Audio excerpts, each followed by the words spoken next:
नमस्कार, मैं राजेश और आप देख रहे हैं नीति 165। इरफान अंसारी लगातार अपने बयान को लेकर के विवाद में रहते हैं।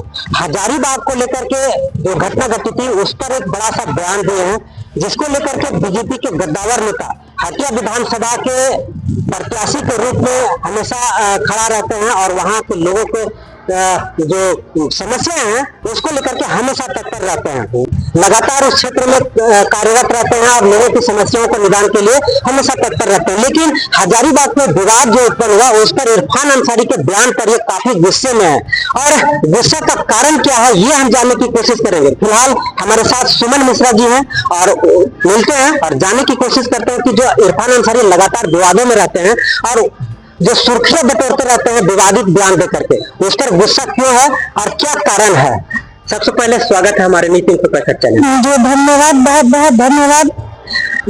इरफान अंसारी पर आप बहुत ज्यादा गुस्से में हैं, क्या कारण है, क्या बोल दिया ऐसा?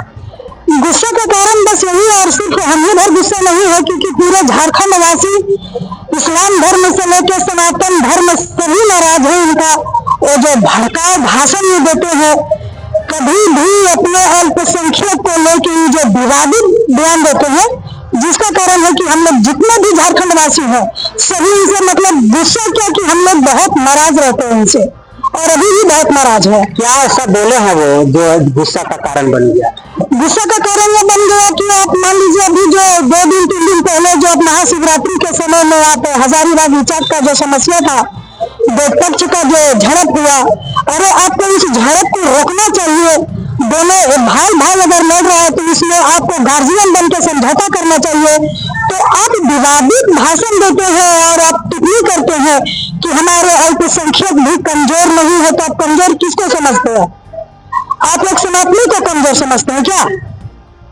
आप अल्पसंख्यक का सपोर्ट में आप इतना बड़ा विवादित बयान आप दिए, तो आपको सनातनी को भी कमजोर नहीं समझना चाहिए, क्योंकि सनातन ही सर्वश्रेष्ठ है।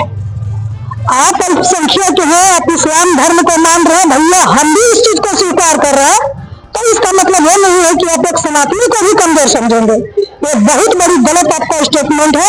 इस तरीके का बयानबाजी करना आप बंद कर दीजिए, क्योंकि झारखंड पहले बेवकूफ था, अब जग चुका है और हर एक घर घर की एक महिला भी जग चुकी है।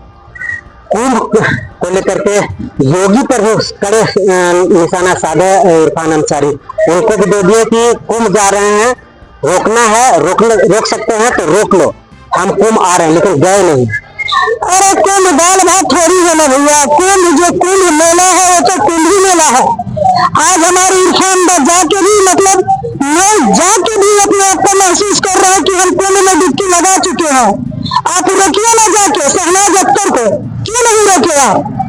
एक से एक इस्लाम धर्म मानने वाली हमारी बहन लोग कुंभ में जाके डुबकी लगा के और सनातन धर्म को प्रचंड बहुमत से समझिए कि मतलब बहुमत क्या बोलेंगे कि प्रचंड तरीके से सनातन धर्म की विजय हासिल करके इस्लाम धर्म की बहन लोग भी आई है। अगर ये फंडा में दम था तो क्यों नहीं अपने इस्लाम धर्म की बहन लोग को रोकना चाहिए था ना। झारखंड विधानसभा में भी एक विवादित बयान देकर के सुर्खियां बटोर रहे हैं इरफान अंसारी। विधायक सीपी सिंह को बोल देते आप इस्लाम धर्म कबूल कर लीजिए, रोजा रखिए। इस्लाम धर्म कबूल कर लीजिए ये तो समझिए कि बहुत बड़ी बात वो बोल दी है और बात रह गया रोजा रखने का। तो भैया धर्म का काम में कभी कोई सनातन पीछे नहीं रहता है। सनातन का ही पहचान है बलिदान देना, और रोजा रखना कोई पाप नहीं है, ये पुण्य का काम है। इरफान दा अगर रोजा रखने का हम लोग सभी को रास्ता दिखा रहे तो हम लोग को रोजा रखने से कोई आपत्ति नहीं है। लेकिन इरफान दा को भी मीडिया के सामने, प्रेस के सामने में हनुमान चालीसा का पाठ सुनाना होगा और पाठ करना होगा। तो हम लोग जितने भी सनातनी हो रोजा या रमजान हम लोग कभी गलत नहीं मानते हैं, ना माने हैं और न कभी मानेंगे। अगर इरफान दा का नजर में रोजा अगर गलत है तो उनके नजर में है गलत, हम सनातनियों का नजर में रोजा रमजान कभी गलत नहीं है।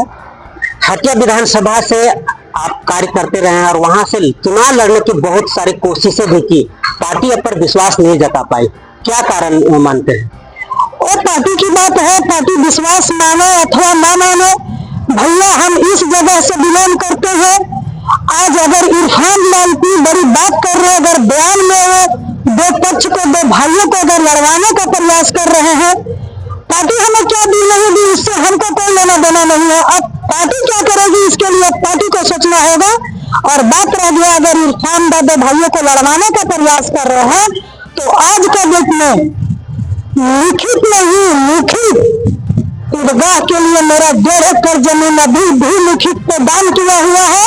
अगर इरफान दा एक सपोर्ट में चलने का प्रयास करेंगे तो हम लोग भी स्थानीय प्योर झारखंडी, न मिक्स न मिलावट, हम भी तो ईदगाह के ऊपर कब्जा करने का प्रयास करेंगे। हटिया विधानसभा महादेव टंडा में ईदगाह का नाम पे मेरा लिखित 1.5 एकड़ जमीन दान किया हुआ। क्यों देंगे भैया हम आपको जमीन? अपना बपौती जमीन हम क्यों देंगे आपको? अगर आप विवादित बात करेंगे तो हम भी तैयार हैं, आप कीजिए विवाद, हम भी आपके पीछे खड़े हैं, हम भी विवाद पे आएंगे। ये तो इरफान अंसारी का लगातार एक तरफा ही फैसला होता है, सिर्फ अपने जात बिरादरी के लोगों के लिए काम करते हैं। कोई योजना हो तो पूछ लेते हैं कि आप कौन, हिंदू कि मुस्लिम, अगर मुस्लिम है तो योजना मिल जाता है, और अगर हिंदू है तो बोला नहीं तुम हिंदू हो, नहीं मिल पाएगा। ऐसे कैसे चलेगा? नहीं तो इसमें मेरे झारखंड में कहावत है, अलगल गगरी छलकत जाए। तो आज अगर आपको इरफान दा को अगर नहीं कि सिर्फ अल्पसंख्यक या एमडी ही उनको सपोर्ट किए हैं, उनको वोट दिए हैं, एक सनातनी भी उनको वोट दिए हैं, और आज अगर हमारे इरफान दा अगर जगह पे बैठे हैं तो इसमें सनातनी का भी भरपूर योगदान है। लेकिन इरफान दा अगर इस बात को भूल रहे कि सिर्फ हमको एमडी लोग अगर सपोर्ट किया है, तो ये गलत बात है। कितने दिन आप करेंगे ऐसा एक तरफा काम? आज नहीं तो कल क्या हुआ, दिल्ली में केजरीवाल को देखे ना आप, उसका क्या बयान था? तो रावण तक का घमंड नहीं रहा है तो हमारी इरफान दा है, रावण का भी घमंड चूर हुआ है तो ये तो इरफान दा है। भैया आप 4 साल ऐश मौज कीजिएगा, एक तरफा काम कीजिएगा, 5वां साल जिस पार्टी को घमंड नहीं करते हैं, जिस पार्टी को सुमन मिश्रा समर्थन कर दिया, सरकार इसकी बनती है और सरकार इसकी बनेगी। और इसके लिए अगर डंके का चोट पे अगर हमें कोई अगर मेरा स्टेटमेंट ले, चाहे वो जंगल में ले, पहाड़ में ले, या गांव में ले, बस्ती में ले, या शहर में ले, मैं स्टेटमेंट देने को तैयार हूँ। एक घटना और हिंदपीढ़ी में घटी थी, 2 लड़कियां भाग करके, जो कि उन्हीं का षड्यंत्र था, किन्हीं के साथ गई थी, लेकिन हल्ला उठ गया कि किडनैपिंग कर लिया गया। इरफान अंसारी उनके घर जाते हैं और उनको सांत्वना देते हैं और बहुत से सहयोग का भी करते हैं, लेकिन वही खुट्टी में 5 लड़कों मिलकर के हिंदू लड़कियों का रेप करते हैं, लेकिन वहां पर नहीं जाते हैं। ये एक तरफा कार्रवाई नहीं हुई। 5 लड़के नहीं थे, 12 लड़के थे। अभी तक जितना भी मैसेज खुल के बाजार में आ रहा है सभी गलत मैसेज है। 12 लड़के थे, सभी लड़के का एज किसी का 13 साल, 15 साल, हार्डली 17 साल का स्टूडेंट थे वो लोग। और लड़की लोग के साथ में जो गैंग रेप किए है ना, ये समझिए कि हमारे झारखंड पुलिस के लिए ये बहुत बड़ी शर्मिंदगी वाली बात है। इस तरीके का सरकार में हमने कभी देखा।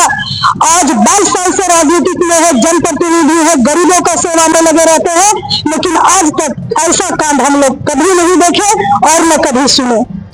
झारखंड सरकार की कार्यशैली पर आप संतुष्ट नहीं लगता? झारखंड सरकार, एक मिनट के लिए हम आपको ये बोलेंगे कि जो मेरा राजा होता है ना, राजा घर घर नहीं जाता।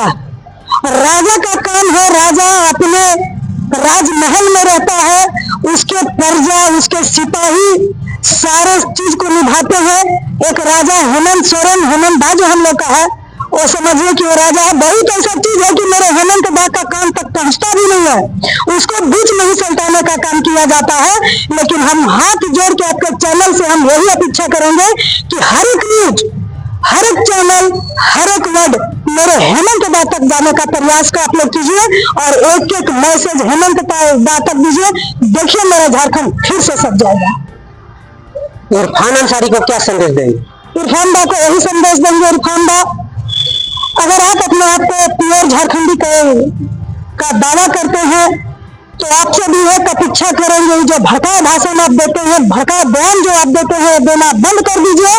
एक सनातनी प्योर झारखंडी, न मिक्स न मिलावट, आपसे सिर्फ हाथ जोड़ के अनुरोध करेगी कि अगर आप एक तरफा सपोर्ट करेंगे तो भैया हम लोग के भी घर में सनातनी हम लोग भी पैदा किए हैं, एक एक घर में सनातनी है।